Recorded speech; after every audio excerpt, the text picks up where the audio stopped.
शहरियार साहब, ये लाहौर में क्या करने की कोशिश की जा रही है?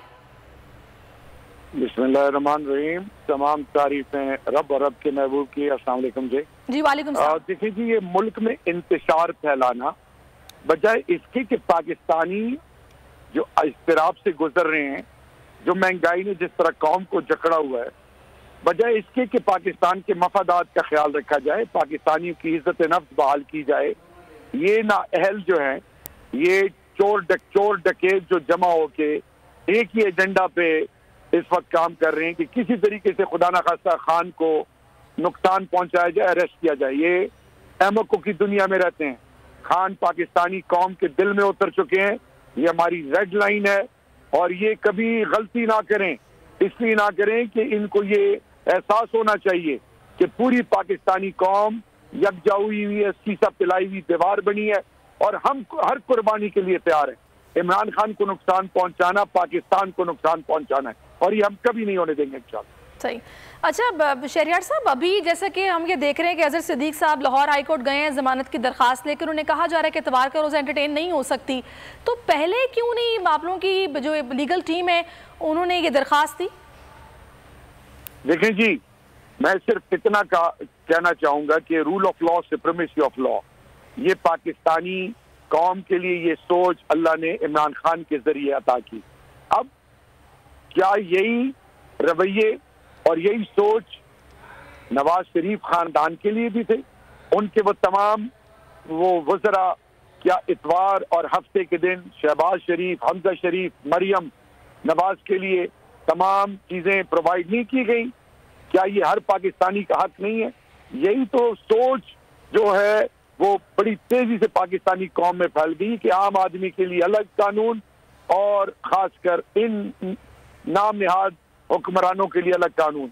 और ये देखें कि एक साबिक़ा वज़ीर आज़म एक FIR नहीं कटवा सकता, तो ये किस चीज की गमाजी कर रहा है?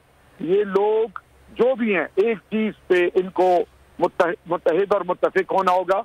अगर ये पाकिस्तान के मफादात के साथ ये बाकी इनकी कोई भी ऐसी सोच मिलती है, तो फिर ये एहसास होना चाहिए कि इस वक्त पाकिस्तान के अंदर इंतशार जो कि अखियार पाकिस्तान यही चाहते हैं, मेरे ख्याल में अभी हमें और वो तमाम लोग जो इम्पोर्टेड रिजीम का हिस्सा हैं कि कोई ऐसी हरकत ना करें जिससे खुदा ना खास्ता एक ऐसा माहौल बने कि फिर वक्त पानी और सब कुछ भी काम ना आए। तो शहरियार साहब, अभी जैसा कि हम देख रहे हैं कि वाटर कैनन और शेलिंग का इंतजाम और प्रिजनर वैन्स मंगवा ली गई हैं, ये अगर कुछ ऐसी कोशिश करते हैं तो मुल्क इन हालात का मुतहम्मिल हो सकता है? इनके कारकुनान तो बहुत पुरजोश दिखाई दे रहे हैं। देखिए जी, पंजाब पाकिस्तान का बड़ा बेटा, बड़ा भाई है और लाहौर पाकिस्तान की बुनियाद है। 1965 में पाकिस्तान को ललकारा गया तो लाहौर ने और पंजाब ने वो रोल अदा किया था जो ताक़यामत याद रखा जाएगा। आज एक दफा फिर पाकिस्तान के एक सपूत जो हक और सच का दाई है, जो नामूस से रिसालत और दीन की सरबुलंदी और पाकिस्तान की खुद मुख्तारी की आवाज बन चुका है। एक ऐसी सोच जिसको जुटलाना अपने आप को धोखा देना है। तो ये खुद ये एहसास कर लें कि ये जो करने जा रहे हैं इनके गले तो पड़ेगा सो पड़ेगा। इसके नुकसानात इनकी सोचों से कई दूर तक जाते हैं। तो मैं एक दफा फिर बावर कराना चाहता हूं कि कोई ऐसी हिमाकत ना करे कि कल को ये पछताएं और फिर आने वाली नस्लें इनकी इबरत का निशान बने। सही। अच्छा शहरियार साहब, ये भी आगाह कीजिएगा कि अभी आप लोग क्या लाहेअमल आगे का सोच रहे हैं? कुछ आप तक भी खबर पहुंची? आप क्या जमान पाक में मौजूद हैं या नहीं?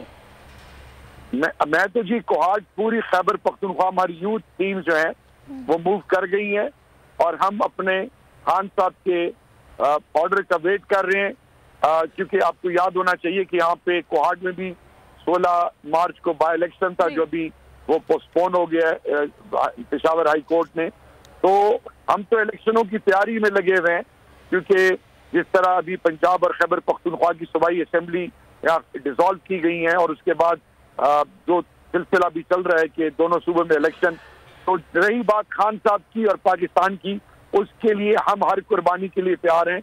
और पंजाब और खैबर पख्तूनख्वा और बिलखसूस पंजाब के जो बासी हैं वो हर उस आजमाइश में और मुश्किल में खान के साथ सीसा पिलाई हुई दीवार बन के पाकिस्तान के मफादात के लिए खड़े होंगे। तो शहरियार साहब, आप इसका मकसद क्या समझ रहे हैं? की दुनिया में रहते हैं, आप इसका मकसद क्या समझ रहे हैं? क्या खान साहब को ये चाहते हैं कि इलेक्शन कैंपेन में हिस्सा ना लेने दिया जाए? इसका मकसद सिर्फ एक है कि वो सोच जो पाकिस्तान की बुनियादों को हिला चुका है, जब से आए जो पाकिस्तान के साथ ये कर चुके हैं, ये उन्हीं के इशारों पे चल रहे हैं।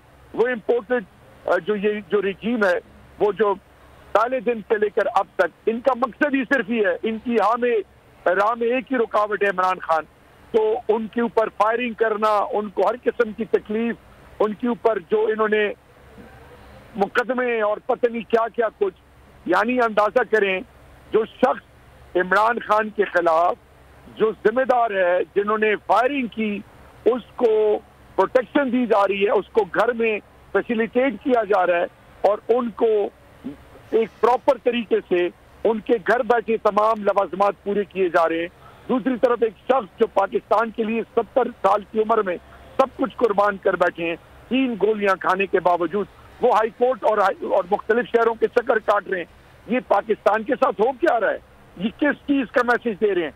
जितनी असियत, जितनी तकलीफें पहुंचाने के चक्कर में, उतना इंशाल्लाह पाकिस्तानी कौम तुरंत इनसे बढ़ रही है और इसी वजह से इलेक्शन से भी भाग रहे हैं। और यही वजह है, इलेक्शन से फरार है, यही वजह है कि ये सब कुछ किया जा रहा है। बहुत शुक्रिया आपका शहरियार आफरीदी साहब, आपने अपना कीमती वक्त में दिया। और अभी हम ज़मान पाक के बाहर